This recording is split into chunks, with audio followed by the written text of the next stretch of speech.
Assalamualaikum warahmatullahi wabarakatuh. Perkenalkan, nama saya Ninis Fitria dari Program Studi Komunikasi dan Penyiaran Islam Semester 3 Institut Agama Islam Syarifuddin Wonorejo, Lumajang. Di sini saya akan sedikit menjelaskan tentang kerancuan dalam berbahasa, di mana kerancuan dalam berbahasa merupakan gejala bahasa yang dalam bahasa Indonesia diistilahkan dengan kerancuan ataupun kekacauan. Nah, kerancuan itu muncul karena susunan unsur bahasa yang tidak tepat, seperti morfem, atau disebut juga dengan perkataan kecil yang mempunyai makna secara relatif dan juga nyata. Kerancuan dalam berbahasa ini juga biasa disebut dengan kontaminasi. Adapun untuk selanjutnya, yaitu macam-macam dalam kerancuan dalam berbahasa meliputi. Yang pertama yaitu equivokasi, yang kedua yaitu amfiboli, yang ketiga yaitu aksentuasi, yang keempat yaitu hyperbola, dan yang terakhir yaitu strawman fallacy. Langsung saja, yang pertama yaitu equivokasi, atau dalam bahasa Inggrisnya disebut dengan equivocation. Equivokasi ini merupakan jenis kerancuan dari sebuah kata yang bersifat ambigu, terutama ketika ditempatkan dalam konteks yang tidak seharusnya. Seperti contoh yang pertama, menggunakan kain atau pakaian putih-putih berarti orang suci. Di India, wanita yang menggunakan kain sari putih-putih umumnya adalah janda. Contoh yang kedua, kita mempunyai kewajiban melakukan yang benar. Kita mempunyai hak untuk berbicara membela orang yang tidak bersalah. Jadi, kita mempunyai kewajiban berbicara membela orang yang tidak bersalah. Contoh yang ketiga, yaitu bulan selalu beredar mengelilingi matahari. Desember adalah bulan. Jadi, Desember selalu beredar mengelilingi matahari. Yang kedua yaitu amfiboli, atau dalam bahasa Inggrisnya disebut dengan ampiboli. Amfiboli merupakan jenis kerancuan yang bukan disebabkan oleh kata ataupun kalimat, melainkan karena konstruksi gramatikalnya. Seperti contoh yang pertama, Ali mencintai kekasihnya, dan demikian pula saya. Kalimat itu bisa berarti Ali mencintai kekasihnya, dan saya juga mencintai kekasih Ali. Atau bisa juga berarti Ali mencintai kekasihnya, dan saya mencintai kekasih saya. Contoh yang kedua, kucing makan tikus mati. Arti yang pertama, kucing makan, lalu tikus mati. Arti yang kedua, kucing makan tikus, lalu kucing tersebut mati. Arti yang ketiga, kucing sedang memakan seekor tikus yang sudah mati.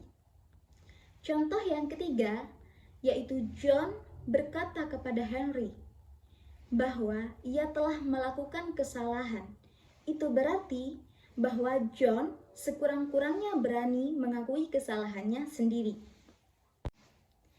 Yang ketiga yaitu aksentuasi, atau dalam bahasa Inggrisnya disebut dengan accent.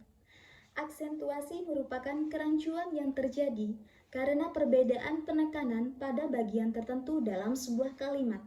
Nah, penekanan ini dapat berupa tanda baca, nada bicara, atau dalam konteks percakapan langsung. Contoh yang pertama, semua apel termasuk jenis buah. Setiap Senin pagi, sekolah kami mengadakan apel. Jadi, setiap Senin pagi, sekolah kami mengadakan buah. Contoh yang kedua, hendaknya engkau tidak mendambakan istri tetangga. Tetapi, Pak Robi bukan tetangga saya. Karena itu, saya dapat mendambakan istrinya. Contoh yang ketiga, Anwar menyerahkan tugasnya tepat waktu. Karena itu, Anwar biasanya menyerahkan tugas-tugasnya secara terlambat. Bila dibaca tanpa perubahan tekanan suara, premisnya bisa benar. Namun, Bila tekanan suara difokuskan pada kata terakhir, maka akan menyiratkan kebenaran kesimpulannya. Yang keempat yaitu hyperbola, atau dalam bahasa Inggrisnya disebut dengan hyperbole.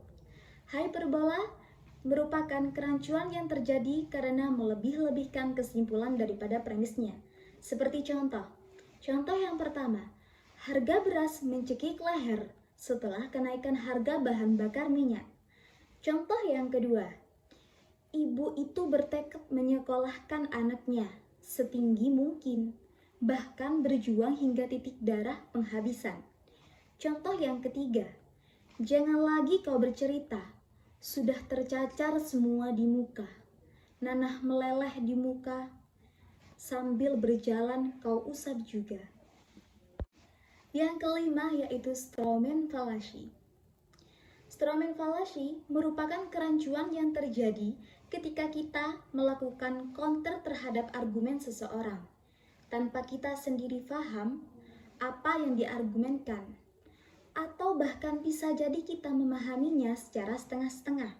Seperti contoh yang pertama, ibu, dek, sudah dulu main komputernya. Akhir-akhir ini, adek terlalu sering main komputer. Adik menjawab, jadi ibu ingin saya berhenti main komputer selamanya? Ingin saya terus-terusan belajar sampai stres gitu? Ibu jahat. Analisisnya, ucapan adik merupakan logical fallacy dengan membuat interpretasi yang berbeda dengan makna pernyataan yang disampaikan oleh ibu. Contoh yang kedua, yaitu argumen A. Buat gue, minuman bir itu menenangkan, sedangkan argumen B, jadi lo menganjurkan orang lain untuk minum bir yang jelas-jelas dilarang oleh agama. Artinya, padahal sudah sangat jelas argumen A membatasi klaim yang hanya ada pada dirinya. Namun, argumen B membuat seolah argumen A menganjurkan yang lain.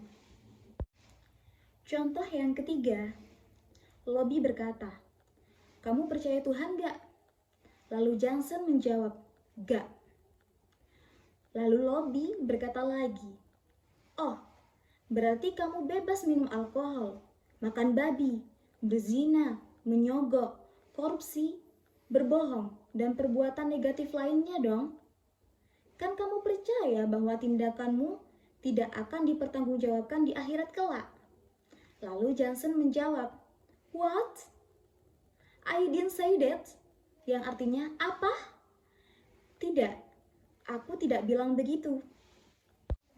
Mungkin hanya itu yang bisa saya sampaikan terkait kerancuan dalam berbahasa mengenai pengertian maupun macam-macam kerancuan dalam berbahasa tersebut. Kurang lebihnya saya mohon maaf yang sebesar-besarnya. Terima kasih. Wallahul muwaffiq ila aqwamit thoriq. Assalamualaikum warahmatullahi wabarakatuh.